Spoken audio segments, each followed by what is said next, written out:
إن الحمد لله نحمده ونستعينه ونستغفره ونعوذ بالله من شرور أنفسنا وسيئات أعمالنا من يهده الله فلا مضل له ومن يضلل فلا هادي له أشهد أن لا إله إلا الله وحده لا شريك له وأشهد أن محمدا عبده ورسوله لا نبي بعده أما بعد.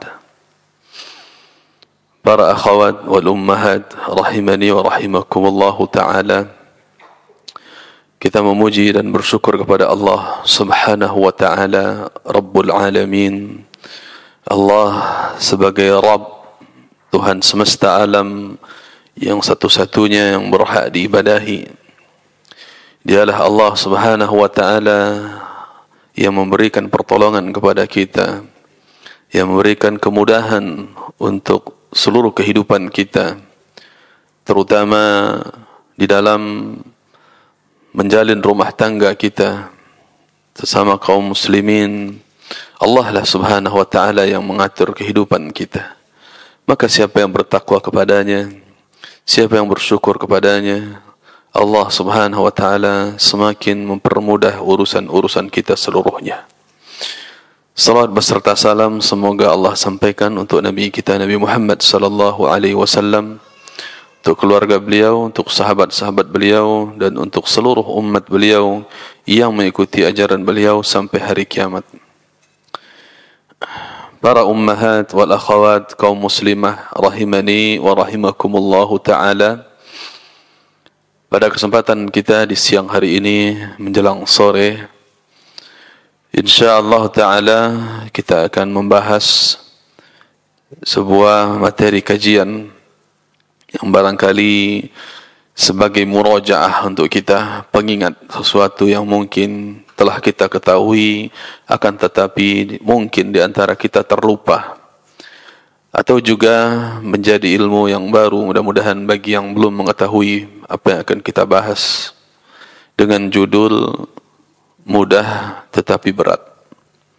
Mudah tetapi berat.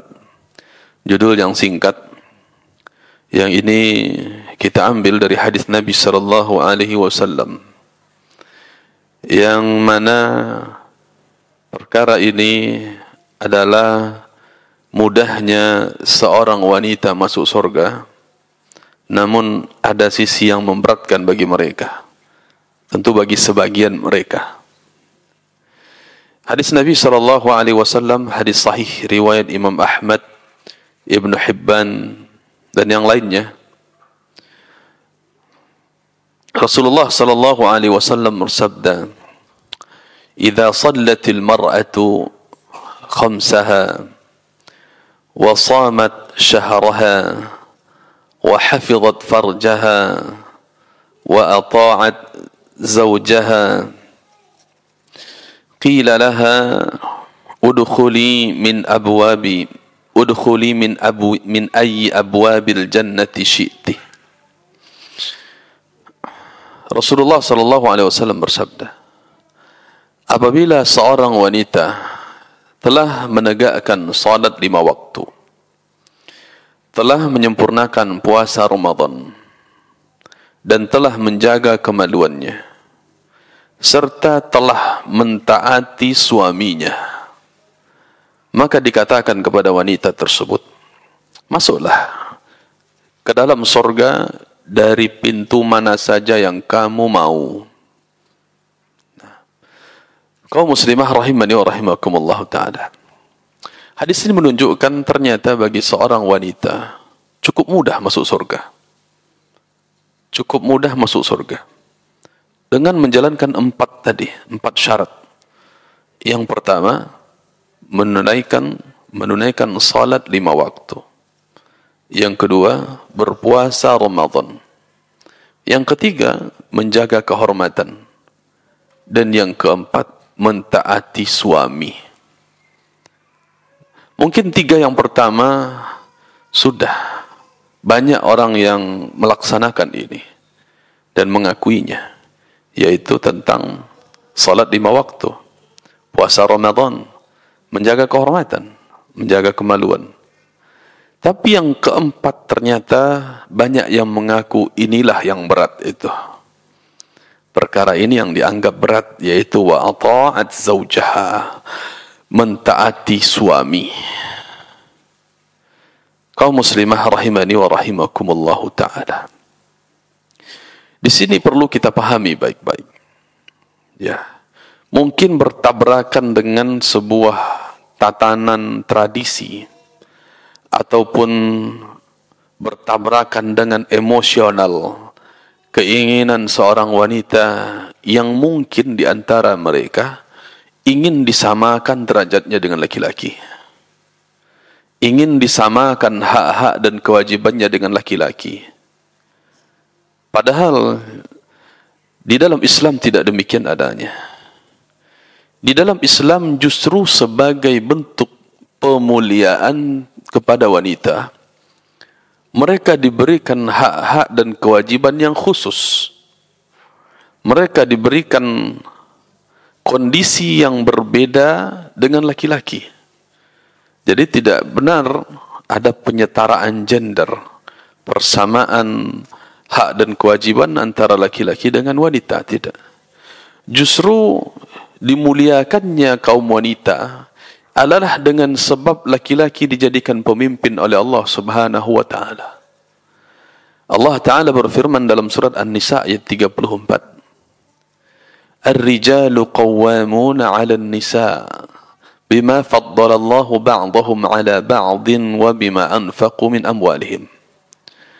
Kaum laki-laki adalah para pemimpin di atas kaum wanita. Hal ini memang karena Allah yang melebihkan laki-laki di atas wanita. Kemudian juga karena mereka kaum laki-laki memberikan nafkah kepada kaum wanita. Maka Allah angkat mereka menjadi pemimpin. Sehingga tidak bisa disamakan antara pemimpin dengan rakyat. Tidak disamakan antara hak kewajiban kedua belah pihak, antara suami dengan istri. Memang secara fitrahnya telah Allah jadikan demikian.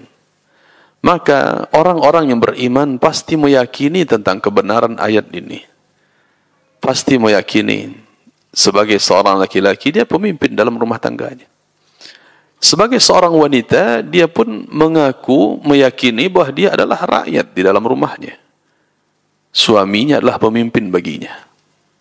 Nah, jadi di sini jamaah yang kamu muliakan, kaum muslimah rahimani wa rahimakumullahu ta'ala. Ya, bagaimana Nabi SAW menggambarkan hak kepemimpinan yang dimiliki oleh seorang laki-laki, seorang suami di dalam rumahnya. Dalam hadis riwayat Imam Tirmidzi dan Abu Daud, Rasulullah SAW bersabda, "Lau kuntu amiran ahadan an yasjuda li ahadin لأمرت المرأة أن تسجد لزوجها لما جعل الله له عليها من الحق."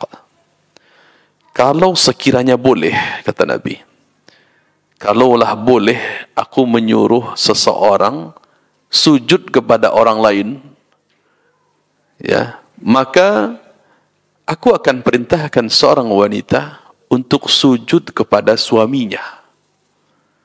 Tetapi tidak boleh. Karena sujud itu hanyalah milik Allah Subhanahu wa ta'ala. Di sini Nabi membuatkan sebuah kiasan bahwa lima ja'alallahu 'alaiha minal haqq. Karena laki-laki itu memiliki hak yang lebih besar yang dijadikan oleh Allah Subhanahu wa ta'ala. Bahkan mengalahkan hak seluruh manusia. Sehingga yang menjadi kewajiban untuk ditaati bagi seorang wanita nomor satu adalah suaminya sendiri. Mengalahkan kewajiban dia taat tunduk kepada bapaknya sendiri. Sehingga yang lebih dia patuhi adalah suaminya. Ini kata Nabi SAW. Namun barangkali jemaah yang kami muliakan, perkara ini dinilai berat oleh sebagian orang. Ya, apakah karena pengaruh-pengaruh dari pendidikan-pendidikan sekuler Barat ataupun isu-isu yang dimasukkan melalui filem-filem, sinetron-sinetron yang mengajarkan seorang istri membangkang kepada suaminya. Nah, ini jauh dari nilai-nilai Islam. Ini yang perlu kita pahami bersama. Kaum muslimah rahimani wa rahimakumullahu ta'ala. Allah subhanahu wa ta'ala meletakkan posisi yang tinggi sebenarnya untuk seorang wanita, yaitu sebuah kemuliaan. Sebuah kemuliaan. Dalam hadis yang sahih riwayat Imam Muslim, Nabi sallallahu alaihi wasallam pernah bersabda, "Ad-dunya mata'un wa khairu mata'iha al-mar'atu salihah." Dunia itu adalah perhiasan, kata beliau. Dan sebaik-baik perhiasan dunia adalah wanita salihah. Sebaik-baik perhiasan dunia adalah wanita yang salihah. Sehingga Allah subhanahu wa ta'ala menjadikan kaum wanita ini sebuah perhiasan. Tentunya perhiasan itu sesuatu yang berharga, sesuatu yang memiliki nilai yang tinggi, memiliki peranan yang besar. Dan tidak ada orang yang akan menyia-nyiakan sebuah perhiasan. Tidak ada orang yang menyia-nyiakan sebuah perhiasan. Namun di sini tidak semua wanita yang dijadikan perhiasan, kata Nabi SAW. Tetapi al-mar'atu salihah, yaitu wanita yang salihah, wanita yang pandai menjaga hak-hak Allah subhanahu wa ta'ala, wanita yang menjaga agamanya dan menjaga ketaatan kepada suaminya. Ini yang dikatakan wanita salihah. Karena seseorang pernah bertanya kepada Nabi SAW tentang ciri-ciri wanita salihah. Maka Nabi menjawabnya, wanita yang salihah itu ciri-cirinya: apabila engkau memandangnya, engkau melihat kepadanya, tentram hatimu. Dan apabila engkau menyuruhnya, maka dipatuhi perintahmu. Itu cirinya wanita salihah, kata Nabi SAW. Sampai-sampai ya, salah satu di antara sebab datangnya laknat dari Allah melalui laknat juga dari para malaikat, Nabi SAW bersabda, "Idza da'a ar-rajulu imra'atahu ila firashihi fa'abat an taji'ah fabata ghadbana 'alayha la'anatha al-malaikatu hatta tusbiha." Hadis riwayat Imam Bukhari dan Muslim. Jika seorang suami memanggil istrinya ke tempat tidur, maksudnya di sini ingin melaksanakan hubungan biologis, memenuhi hajatnya seorang suami ini. Apabila seorang suami memanggil istrinya ke tempat tidur, lalu istrinya enggan, tidak mau, maka malaikat akan melaknatnya sampai pagi hari. Malaikat akan melaknatnya sampai pagi hari. Subhanallah. Nah, ini salah satu yang mengundang kemurkaan Allah subhanahu wa ta'ala. Ya, dengan mendatangkan laknat para malaikat untuk seorang istri yang tidak patuh kepada suaminya. Jamaah yang kami muliakan dan kami cintai karena Allah subhanahu wa ta'ala. Walaupun memang seorang istri pun punya hak. Walahunna mithlul ladzi alaihinna bil ma'ruf. Seorang istri memiliki hak juga sebagaimana dia memiliki kewajiban kepada suaminya. Tapi ingat kata Allah, walirrijali alaihinna darajah. Ayat tadi tidak putus. Walahunna mithlul ladzi alaihinna bil ma'ruf. Tidak putus sampai di sini. Tetapi walirrijali alaihinna darajah. Laki-laki lebih memiliki derajat yang tinggi dibandingkan wanita. Memang haknya ya untuk diperlakukan baik Itu iya, sama-sama memiliki hak. Tetapi di dalam persoalan-persoalan kepemimpinan seorang laki-laki, ya, dia memiliki hal yang dilebihkan oleh Allah Subhanahu wa taala. Walirrijali 'alaihinna darajah. Kaum laki-laki memiliki derajat yang lebih tinggi di atas wanita dari sisi hak dan kewajibannya. Nah, makanya ikhwati fid din, para akhwat rahimani wa rahimakumullah taala, kita di dalam persoalan seperti ini, ya, mungkin seperti tadi ada pengaruh-pengaruh yang disampaikan oleh orang-orang sekuler atau orang-orang yang tidak mau ikut agama Islam. Mereka menginginkan kesamaan derajat, kesamaan hak dan kewajiban, ya, sehingga terasalah perkara yang sebenarnya mudah itu menjadi perkara yang berat hari ini.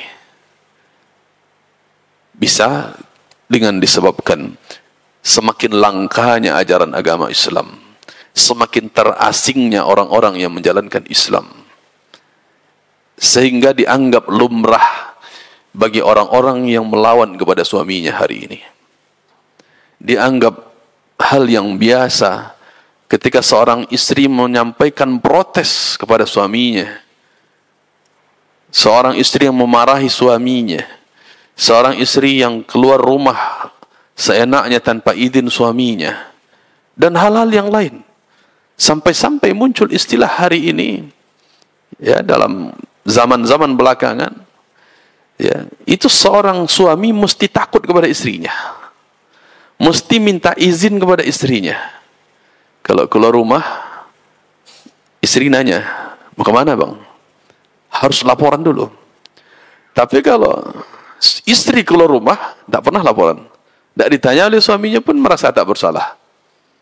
Ini yang terjadi, jemaah. Suami pulang dari suatu tempat, sampai di rumah ditanya, kemana aja? Dari mana aja? Kenapa kok lama? Diinterogasi. Tapi kalau istri keluar, balik lagi ke rumah, itu dia nggak hal yang lumrah, tak berhak ditanya, dan sebagainya. Ini salah satu ketimpangan yang mulai hari ini terasa, padahal tidak demikian adanya di zaman Rasulullah sallallahu alaihi wasallam. Bagaimana para sahabiyat terdahulu, bagaimana mereka tunduk patuh kepada istrinya. Ya, ini sebagai hal yang ada di zaman para sahabat, di zaman para sahabiyat, di mana, ya, di antara contohnya Asma bintu Abu Bakar. Jadi putrinya Abu Bakar As-Siddiq radhiyallahu taala anha. Ya. Dalam Sahih Bukhari diceritakan, kanat tastakhdimu zawjaha Az-Zubair wa taqumu ala sya'nil bait wa tuti'uhu حتى كانت تحمل النوى على رأسها كما ورد في حديث البخاري ولم تكن تتذمر. Aisyah radhiyallahu, Asma bintu Abu Bakar, bukan Aisyah, ya, saudarinya Aisyah ini. Asma, beliau itu menceritakan bahwa dahulu, ya, beliau selalu membantu, mentaati suami beliau, yaitu Zubair bin Awam radhiyallahu anhu, sampai mengurusi kuda, memasak, membawakan kurma di atas kepalanya dari kebun, dan beliau tidak pernah membantahnya. Apapun yang diperintahkan oleh Zubair bin Awam radhiyallahu taala anhu, beliau patuhi, tidak pernah menuntut, tidak pernah membantah, kenapa kok saya lelah, kenapa kok saya, dan seterusnya, tidak. Tetapi beliau mentaati Zubair bin Awam radhiyallahu taala anhu dalam hal ini. Maka ikhwati fid din, para akhwat rahimani wa rahimakumullah taala, sudah sepantasnya bagi seorang, ya, muslim hari ini, ya, yang mengikuti jejak para sahabat, para sahabiyat, ya, bercermin dengan kehidupan rumah tangga para sahabat, kehidupan Rasulullah sallallahu alaihi wasallam dan para sahabat. Ya, mereka adalah orang-orang yang dipilih oleh Allah Subhanahu wa taala mendampingi kehidupan Nabi Muhammad sallallahu alaihi wasallam. Mereka adalah orang-orang yang dikatakan oleh Nabi sallallahu alaihi wasallam, khairun nasi qarni, sebaik-baik manusia adalah yang hidup di zamanku. Maka para sahabat dan para sahabiyat, istrinya para sahabat, mereka adalah orang-orang yang dipuji dan masuk dalam hadis ini. Sebaik-baik manusia adalah mereka yang hidup di zamanku. Maka ikhwati fiddin, para akhwat rahimani wa rahimakumullah ta'ala, seharusnya kita mengikuti bagaimana mereka berkeluarga, mereka menyikapi keluarga mereka, menempatkan posisi pada memang posisinya, padahal yang memang posisinya. Seorang suami tentu mereka memiliki tanggung jawab yang besar, memiliki kewajiban menafkahi, memiliki kewajiban untuk mendidik keluarga, memiliki kewajiban ya untuk menjaga keluarga dari api neraka dan seterusnya. Berat tanggung jawab laki-laki. Nah, namun ya di sisi yang lain seorang wanita pun punya kewajiban juga yang telah disesuaikan kadarnya oleh syariat Allah Subhanahu wa taala. Telah disesuaikan kadarnya. Jadi tidak bisa disamakan. Ya. Sehingga kaum wanita ini sebenarnya memiliki keistimewaan khusus. Di antaranya kata para ulama, wanita la jihada 'alaiha 'ala al-ma'arik lakin laha jihadun fil bait. Wanita tidak wajib berjihad di jalan Allah. Tidak wajib wanita itu ikut perang. Justru jihad bagi wanita itu adalah berada di rumahnya. Berada di rumahnya, melayani suaminya, ya, mengurusi anak-anak, mengurusi rumah. Ya, ini adalah jihad bagi wanita. Ini keistimewaannya. Adapun laki-laki, mereka wajib menjaga agama ini dengan pedang bahkan. Dengan ilmu, dengan lisan, dan dengan fisik mereka. Jahidul kuffar bi amwalikum wa anfusikum wa alsinatikum, kata Nabi SAW. Berjihadlah melawan orang-orang kafir ya, dengan harta kalian, dengan jiwa kalian, dan dengan lisan kalian. Ini kewajiban laki-laki.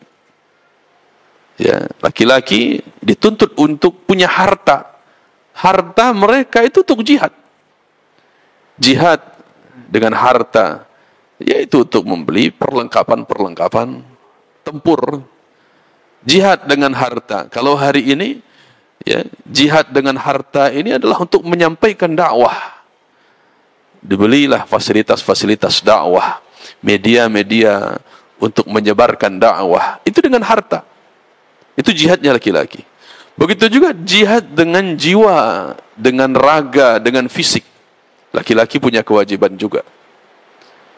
Begitu juga jihad dengan lisan, menyampaikan dakwah ini kepada orang-orang kafir, kepada orang-orang awam, kepada orang-orang yang belum mengenal Islam. Mereka punya kewajiban jihad dengan hartanya. Adapun wanita tidak. Ya. Wanita kalaupun mereka kaya, diberikan kekayaan oleh Allah Subhanahu wa taala, di dalam urusan jihad mereka sifatnya sukarela untuk mengeluarkan uang, bersedekah, ikut bersama membantu kaum muslimin, tapi tidak diwajibkan juga. Nah, inilah keistimewaan wanita. Sehingga kalau mereka tidak ikut dalam jihad, mereka tidak berdosa. Beda halnya dengan laki-laki. Kalau laki-laki tidak ikut jihad, dianggap lari dari medan perang, dan itu salah satu di antara dosa-dosa besar. Baik. Kemudian keistimewaan kedua bagi seorang wanita, man sabarat ala tarbiyatil banat awil aulad fal jannatu jazaa'uha. Ya. Wanita yang bersabar di dalam mendidik anak-anak mereka, anak-anak laki-laki, anak-anak perempuan. Apabila mereka bersabar dalam mendidik dan membesarkan anak, fal jannatu jazaa'uha, maka surga menjadi balasannya. Surga menjadi balasannya. Ya. Kata Nabi SAW dalam hadis riwayat Bukhari dan Muslim, man ibtuliya bi syai'in minal banat fa ahsanna ilaihinna kunna lahu sitran minan nar. Barang siapa yang diuji oleh Allah Subhanahu wa taala dengan sesuatu dari anak perempuan, artinya dia memiliki seorang anak perempuan, ya, lalu ia berbuat baik kepadanya, kepada anak perempuan ini, maka mereka akan menjadi penghalang dari api neraka. Menjadi penghalang dari api neraka. Nah, ini peluang untuk pendidikan anak yang paling berat, yang paling besar, peluang adalah bagi kaum wanita di rumahnya. Jihad wanita di rumahnya. Ya. Karena laki-laki punya kewajiban untuk keluar mencari nafkah. Sehingga hadirlah seorang ibu di rumahnya, mendidik anak-anaknya. Jika berhasil anak-anak ini tumbuh di atas ketakwaan kepada Allah Subhanahu wa taala, jadilah perjuangan ini sebab memasukkannya ke dalam surga dan terhalanglah dia dari siksa api neraka. Nah, makanya ikhwati fiddin rahimani wa rahimakumullah taala, fitrah di dalam Islam memang wanita itu lebih diutamakan untuk berada di rumahnya, karena di sana ada surga baginya. Dia melayani suaminya, mempersiapkan untuk suaminya, ya, rumahkah, makanan, ataupun perlengkapan yang dibutuhkan suaminya. Ya. Walaupun suaminya pergi berjihad, kata Nabi SAW, man jahaza ghazian faqad ghaza. Siapa yang mempersiapkan orang yang pergi berperang, maka sebenarnya dia telah memiliki pahala jihad. Walaupun dia tidak pergi berperang. Walaupun dia tidak pergi berperang. Dan di antara jihad itu bentuknya bagi seorang suami adalah menyebarkan ilmu di luar. Mencari nafkah. Ketika istri memfasilitasi suami dengan makanan kah, pakaian yang akan dipakai kah, perlengkapan-perlengkapan yang lain, sebenarnya seorang istri telah mendapatkan pahala yang sama dengan apa yang dilakukan oleh suaminya di luar. Jadi wanita tidak berkecil hati ketika menahan dirinya di rumah. Ya, dia sebenarnya berbahagia, tidak pergi berperang, tidak pergi berjihad, tapi dia dapat pahala jihad. Dia dapat pahala jihad. Ya, suaminya pergi mengajar, pergi berdakwah. Walaupun istri ini tetap di rumah, tidak ikut pergi, kalau dia niatkan lillahi ta'ala, dia persiapkan untuk suaminya segala kebutuhan suaminya, maka sebenarnya dia telah mendapatkan pahala jihad walaupun dia hanya berada di dalam rumahnya sendiri. Masya Allah. Kecuali kalau memang wanita itu sangat dibutuhkan untuk keluar. Dia sangat dibutuhkan untuk bekerja dengan ketentuan-ketentuan yang berlaku dalam syariat. Contohnya, wanita dalam kondisi darurat, ya, dia tidak bisa mendapatkan nafkah kecuali harus bekerja, harus berada di luar rumah.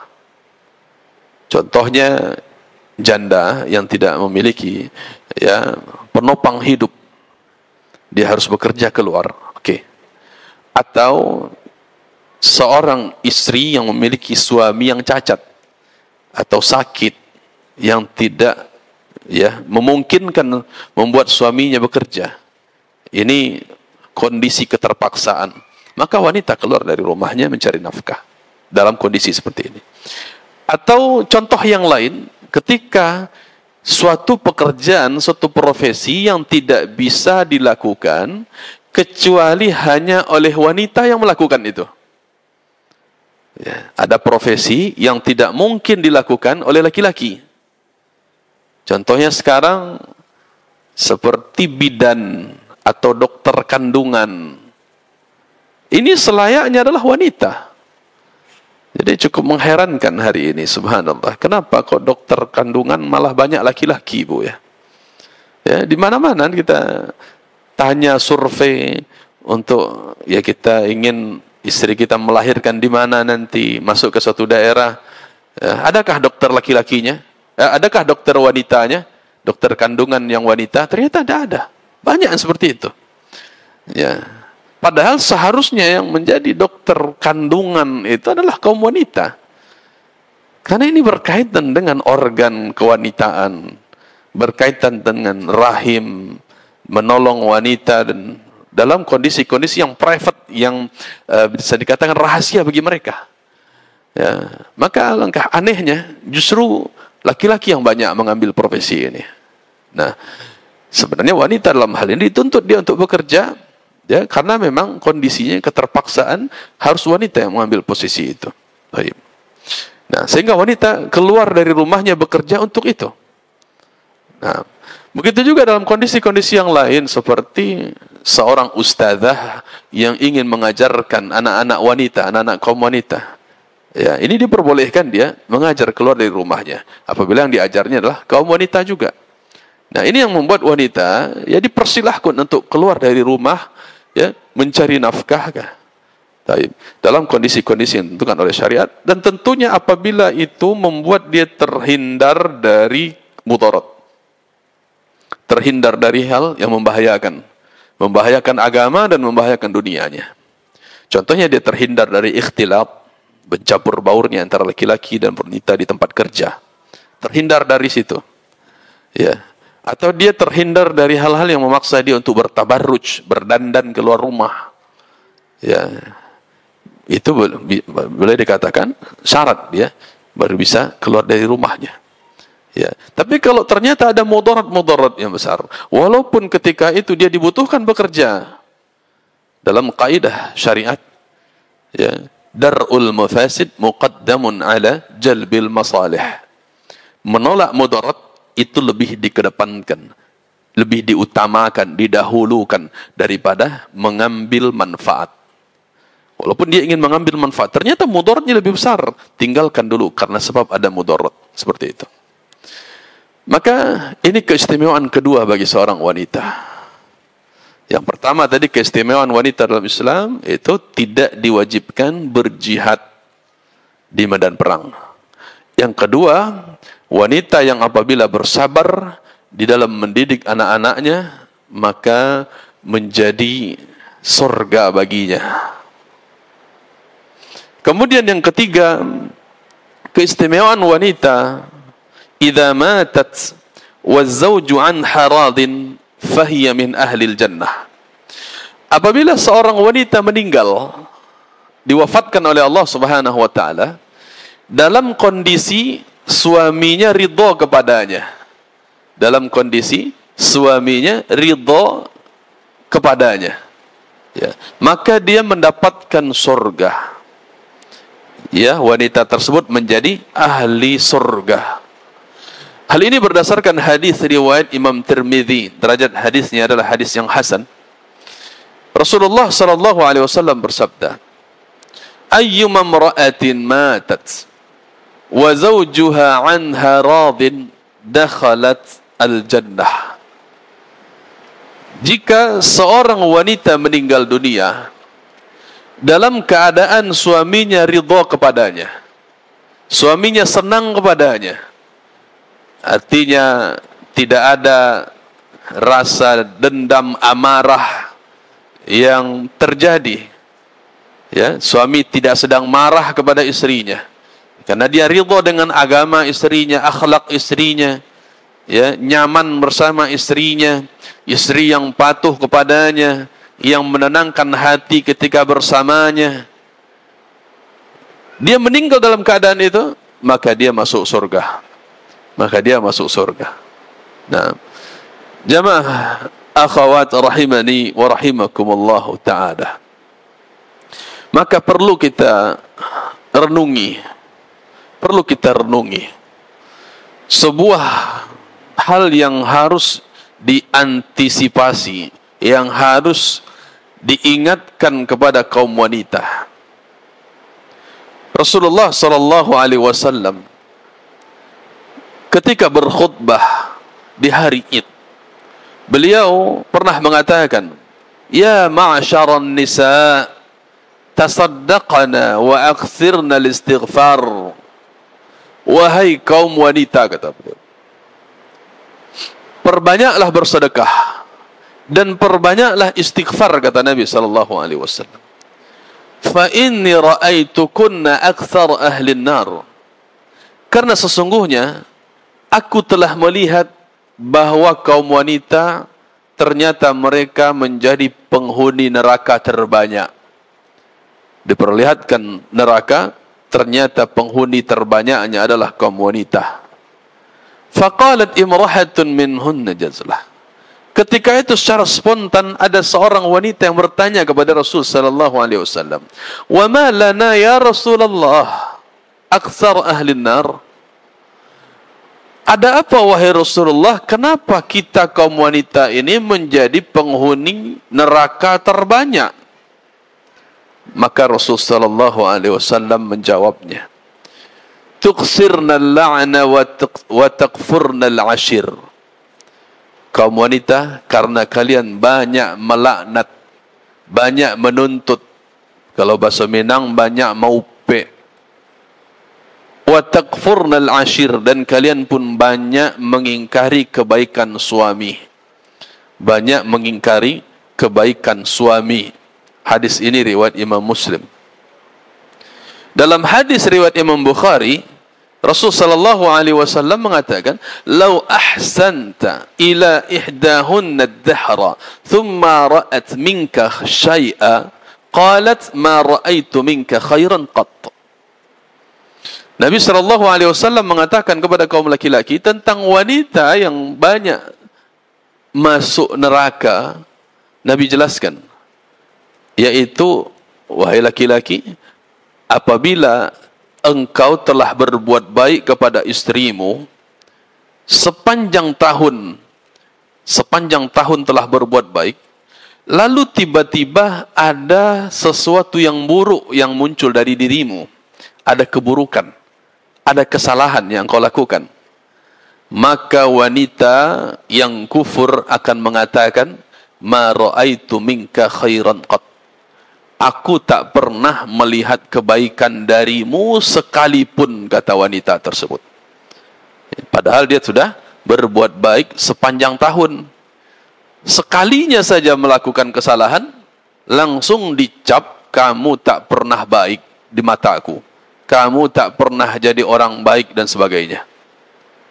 Nah, ini salah satu ciri, kata Nabi sallallahu alaihi wasallam, ciri wanita penghuni neraka. Na'udzubillah. Ya. Karena mengingkari kebaikan suami. Baik. Para akhwat ummahat kaum muslimah rahimani wa rahimakumullah taala. Berkaitan tentang dalil-dalil yang kita sebutkan tadi. Ya, di antaranya dalil bahwa wanita itu mudah masuk surga. Akan tetapi ada hal yang membuat mereka merasa berat.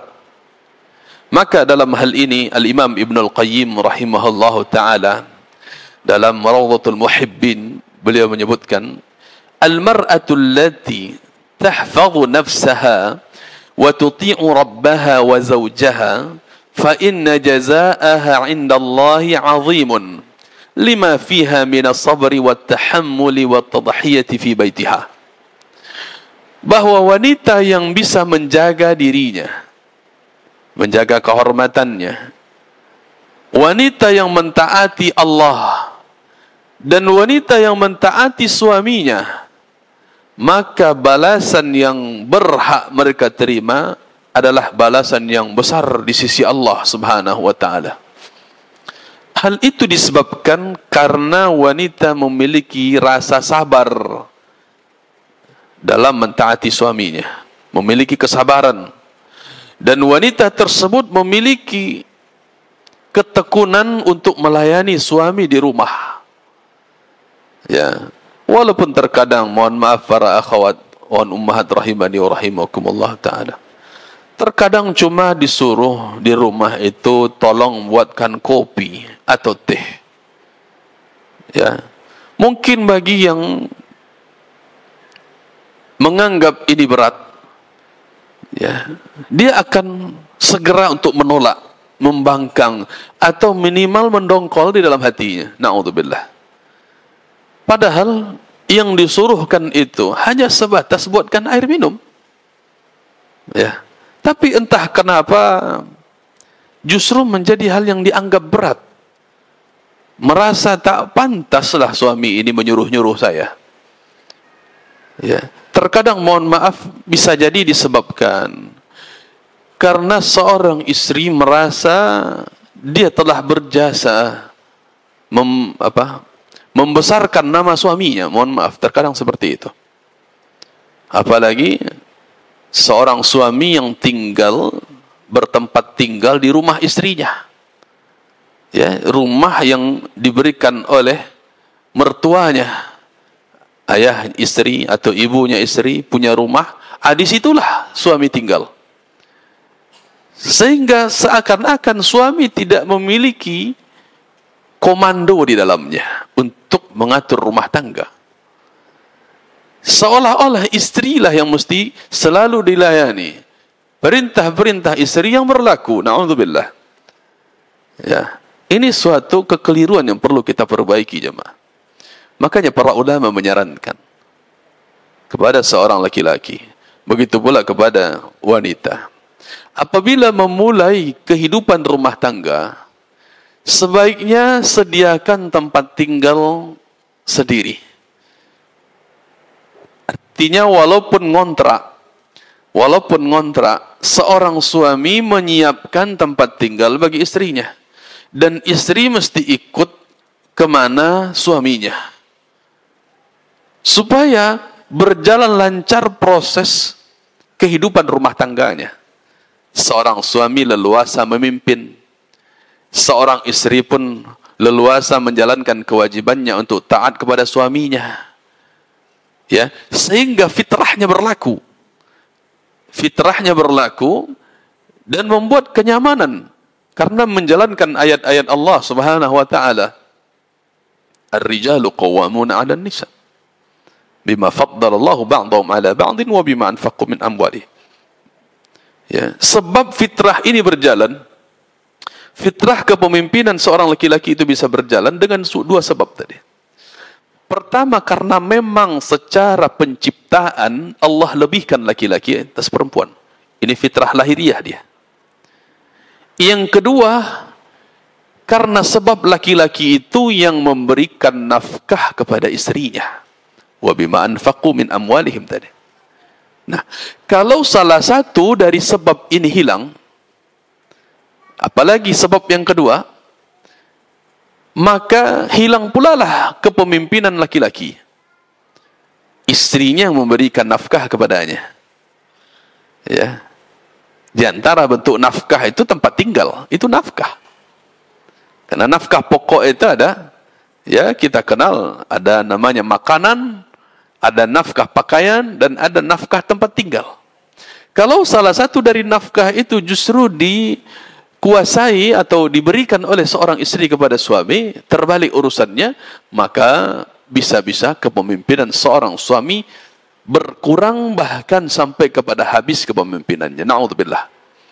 Nah, maka dengan ini solusi dalam rumah tangga, kita sebagai laki-laki ataupun para akhwat ummat sebagai istri dalam rumah tangga, maka mesti memahami kondisi semacam ini.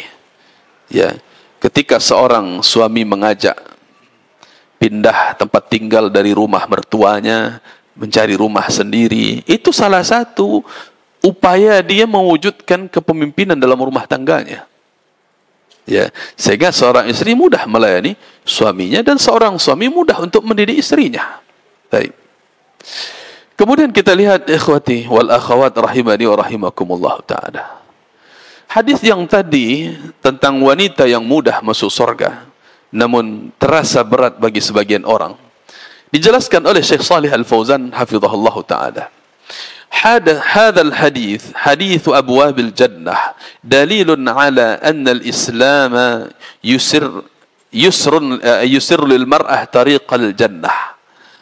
Hadis ini tentang wanita yang bisa memilih masuk surga dari pintu mana saja yang dia kehendaki. Ini merupakan dalil bahwa Islam mempermudah wanita untuk masuk surga. Walam yuhammilha ma la tutiqa. Dan wanita tidak dibebankan oleh syariat Islam kecuali apa yang mampu dia lakukan. Ya, sebenarnya untuk mentaati suami itu mampu dia lakukan itu. Ya, mudah. Tetapi mungkin karena ego tadi, karena ketidaktahuan terhadap syariat Islam, akhirnya menjadi berat gitu. Padahal dia mudah. Ya. Bal a'taha wasaila yasirah. Bahkan Allah melalui syariatnya memberikan kepada wanita yaitu ya sarana yang mudah untuk mencapai hal ini. Ya. Sarana-sarana yang mudah untuk mencapai hal ini, yaitu mencapai ridha Allah, mencapai surga.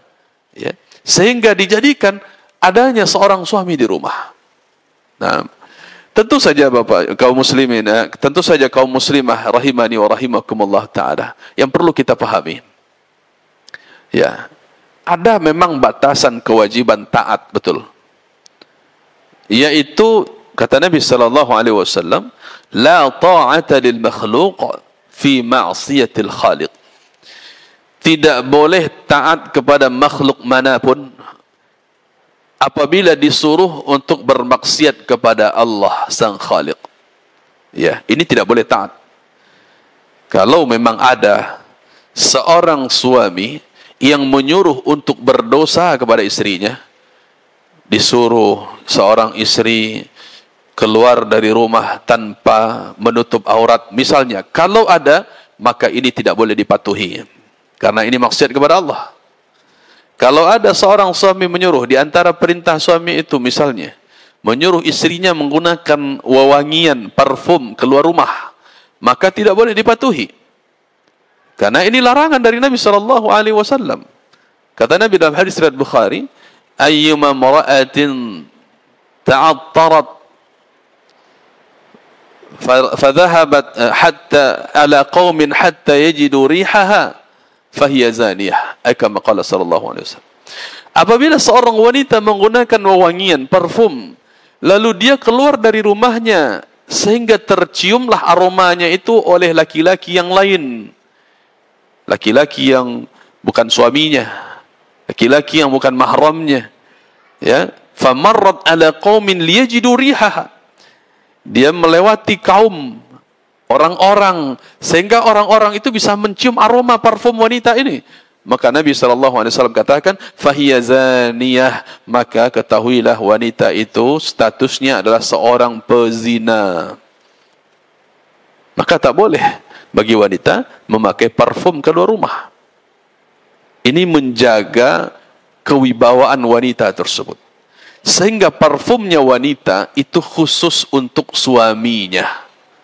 Wewangian wanita, parfumnya khusus untuk suaminya saja, bukan untuk yang lain. Nah, mungkin sebagian orang menganggap ini, oh, kenapa kok begitu? Kenapa? Ya, mungkin karena belum tahu.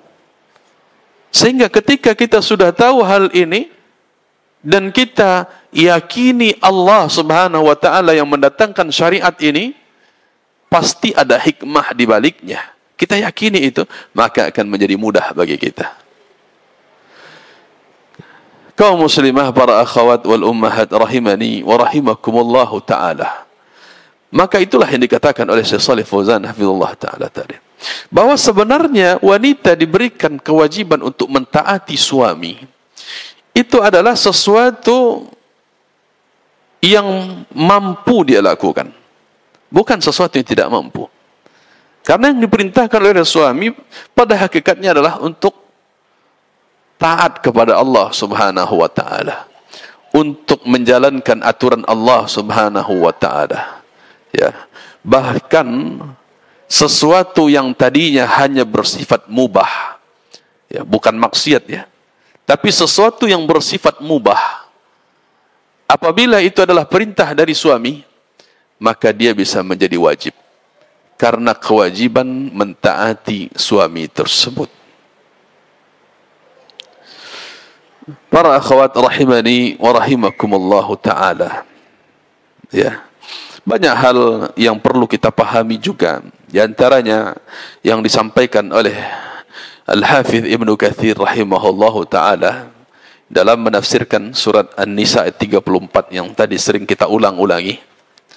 أي أن الرجال مؤتمنون على النساء يقومون عليهن بالأمر والتوجيه والرعاية فيجب عليها الطاعة والامتثال لذلك. Allah Subhanahu wa taala menjadikan laki-laki sebagai pemimpin di atas wanita. Yakni laki-laki yang memimpin, laki-laki yang mengatur, yang mengarahkan pendidikan untuk mereka. Dengan demikian wanita harus tunduk dan taat kepada laki-laki dalam hal tersebut. Itu dalam hal yang tidak bertentangan dengan syariat dan aturan Allah Subhanahu wa taala. Al-Imam Al-Qurtubi juga mengatakan ta'atul mar'ati li zawjiha wajibah. Taatnya seorang wanita kepada suaminya wajib hukumnya. Wajib hukumnya. Idza lam ya'murha bi ma'siyah. Apabila tidak menyuruh kepada maksiat. Tapi kalau menyuruh kepada maksiat tadi, perintah itu tidak boleh ditaati. Nah, tapi kalau tidak menyuruh kepada maksiat, wajib dipatuhi. Wahya sababun li hifdzil usrati wa istiqrariha. Ya, dan kewajiban kepatuhan seorang istri kepada suaminya ini adalah sebab terjaganya rumah tangga. Keseimbangan rumah tangga itu terjadi apabila seorang istri mematuhi apa yang diinginkan, yang disuruhkan oleh suaminya. Walaupun perkara tadi sifatnya mubah. Contohnya seperti membuatkan air, mengambilkan nasi, mengambilkan lauk. Ya, itu kan sesuatu yang awalnya mubah. Tapi kalau sudah menjadi perintah dari seorang laki-laki, dia menjadi wajib dia. Ya, menjadi perintah dari seorang suami, dia menjadi wajib. Nah,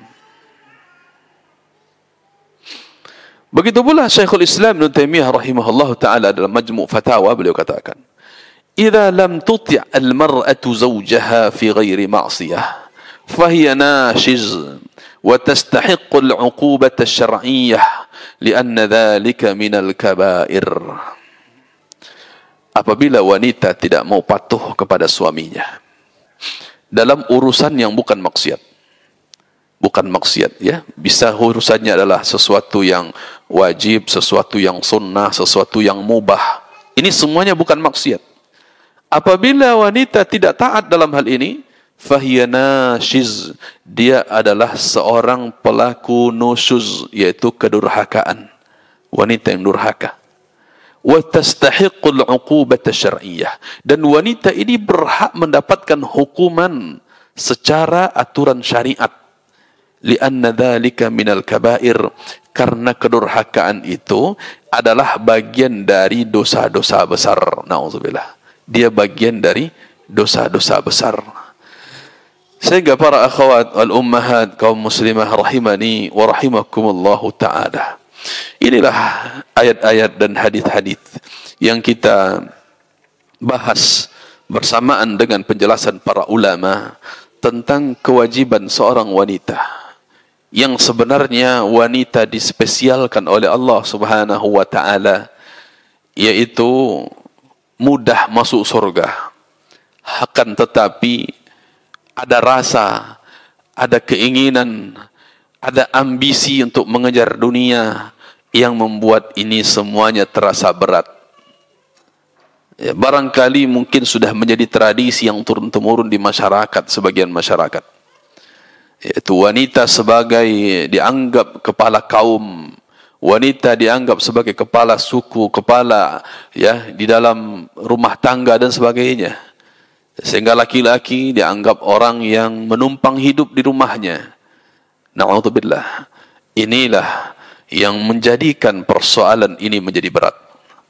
Ketaatan seorang istri kepada suami menjadi berat bagi sebagian kalangan, dan inilah yang mesti kita ya pahami baik-baik tentang keberadaan Islam yang mengatur urusan rumah tangga, yang tentunya Islam dengan syariat Allah yang sempurna memiliki hikmah yang besar, hikmah yang agung di balik aturan-aturan syariatnya.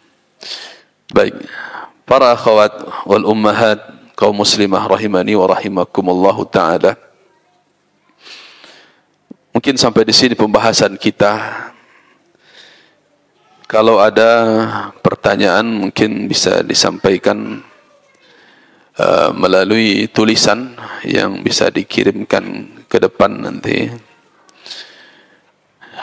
Dan juga di sini ada sebuah hadiah ya yang disediakan oleh panitia ya tentang untuk apa, diberikan hadiah bagi siapa yang bisa menjawab pertanyaan, Bu Ibu. Ya. Kita cobakan pertanyaan pertama, ya, siapa yang bisa menjawab, mungkin siapa yang menunjuk di belakang, Ustaz? Baik, siapapun yang nanti saya dengar suaranya bisa menjawab, ya. Adakah yang bisa menyebutkan tentang 3 keistimewaan jalan surga bagi wanita yang tadi kita sampaikan? Ada yang bisa, Ibu-ibu? 3 keistimewaan wanita tadi yang kita bahas. Ya, Bu, silakan, Bu.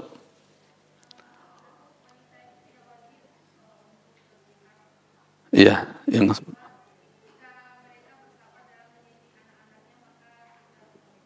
baik.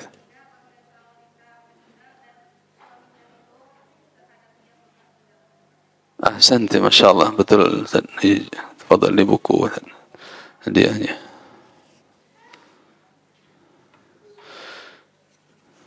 Kemudian pertanyaan yang kedua, para ummahat wal akhawat, adakah yang hafal? Adakah yang hafal dalil dari hadis Nabi sallallahu alaihi wasallam tentang pembahasan yang kita bahas tadi, tentang 4 amalan yang mudah bagi wanita, yang membuat dia mudah masuk surga tadi? Ada yang hafal lafaz dalilnya, Ibu-ibu?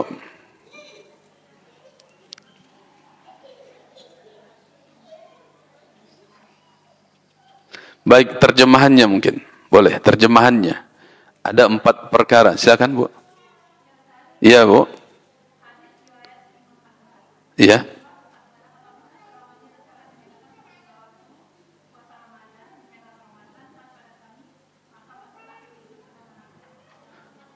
Masya Allah, santai. Fadhal, Ustaz.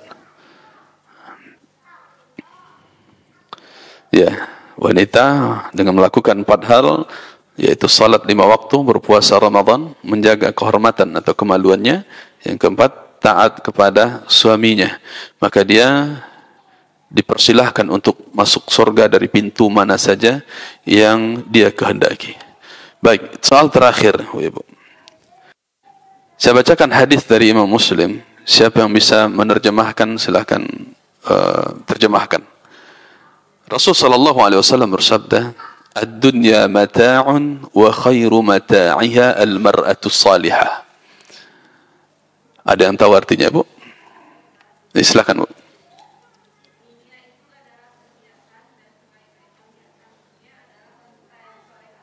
Masya Allah, santai. Jazakallah khair. Fadhal, santai. Baik, para akhwat wal ummahat rahimani wa rahimakumullah taala, ya, karena waktu kita sudah menunjukkan 3:43, sekitar 5 menit lagi waktu asar akan masuk. Kita cukupkan sampai di sini, atau kalau ada pertanyaan mungkin ya, atau kita cukupkan saja. Semoga bisa menjadi manfaat untuk kita seluruhnya.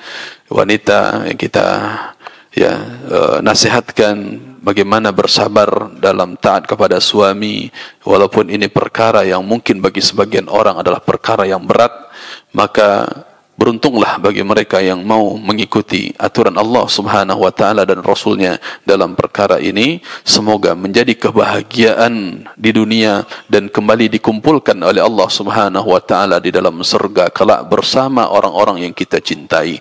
Barakallahu fikum. Subhanakallahumma bihamdika asyhadu an la ilaha illa anta astaghfiruka wa atubu ilaik. Salah dan kurang kami mohon maaf. Wassalamualaikum warahmatullahi wabarakatuh.